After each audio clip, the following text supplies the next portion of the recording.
ஆறறிவு உள்ள நம்மை போன்ற மனிதர்களை விட 5 அறிவு உள்ள விலங்குகள் தாங்க உயர்வானது.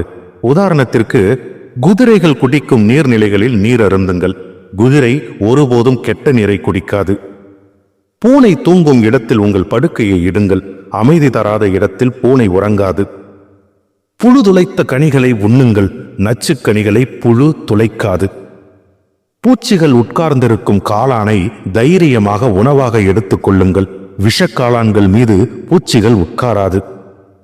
முயல்கள் குழிபறிக்கும் இடத்தில் மரத்தை நடலாம். மரம் செழிப்பாக வளரும்.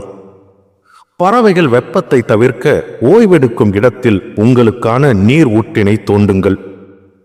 பறவைகள் தூங்கப் போகும் நேரத்தில் தூங்கச் சென்று அவை விழிக்கும் நேரத்தில் எழுந்திருங்கள். நீங்கள் தொட்டதெல்லாம் பொன்னாகும்.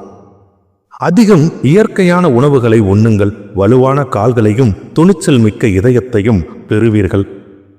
மீன்களைப் போல அடிக்கடி நீரில் நீந்துங்கள். நீங்கள் பூமியில் நடக்கும்போது கூட மீன்களைப் போலவே உணர்வீர்கள்.